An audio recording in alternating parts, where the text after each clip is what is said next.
Hello, beautiful friends. I just received a couple of malas in the mail that needed to be restrung, so I thought I'd take you on a little journey with me to learn how I restring and knot my mala jewelry. This is such a highly requested tutorial, so I thought I'd finally get around to sharing this with you all. And if you enjoy this, I hope you'll take time to subscribe to my channel or like and comment on this video. It would help me out so much and I would be so appreciative. I have so many goals for myself and this channel, and I'm excited to share all of this with you all. So if you're interested in learning how to knot jewelry, then keep on watching. So it's likely that you're not going to need to do this step. However, maybe you have a strand of pearls that have broken, or perhaps you have a mala you've purchased somewhere and it has broken. If that has happened, you can totally fix these things yourself. So I am cutting apart these malas, and it's just a very tedious task. You just have to cut each bead off and place it in the right place so that I can make sure that this mala is strung exactly how it was when this customer purchased it.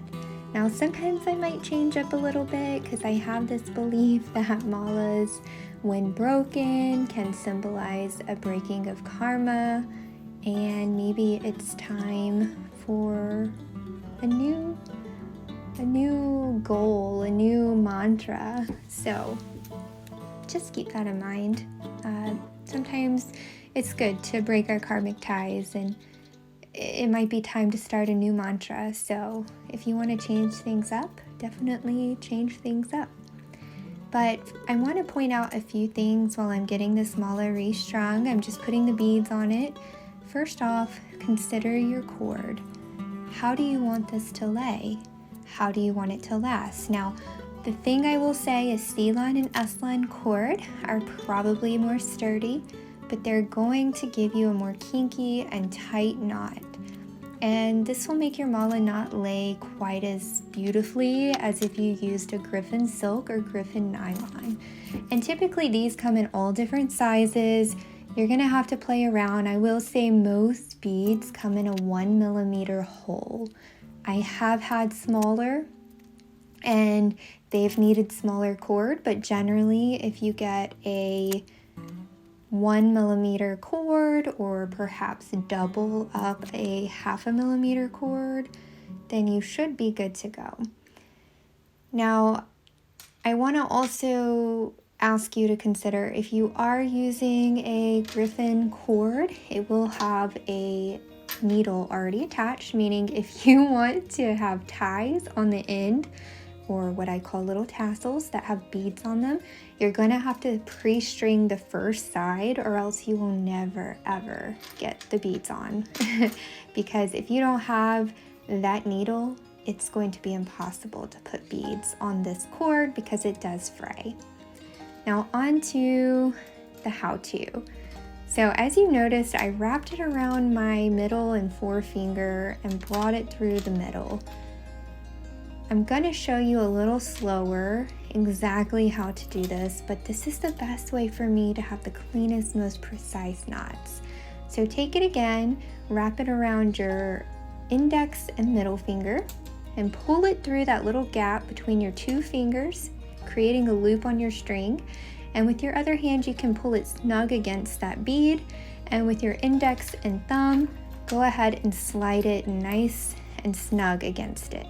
Now I can take my other beads and just make sure that knot is exactly in place, but don't do this too hard.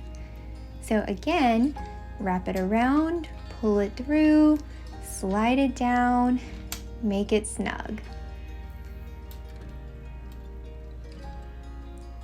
Wrap it around, pull it through, slide it down, and make it snug.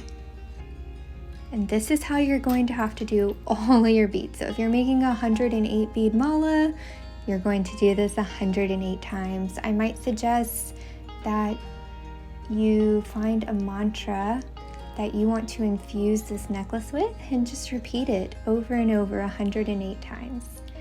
Now to end this mala, I'm going to put my pendant on, tie a knot, make sure my knot is secured with some glue, and then I'm going to string the other side with those little beads to create the other side of my tassel. And that's that. Thank you all so much for watching and joining me and supporting me throughout the years. I hope you found this valuable. I would love to know if there's any other questions you have or anything else you want to see.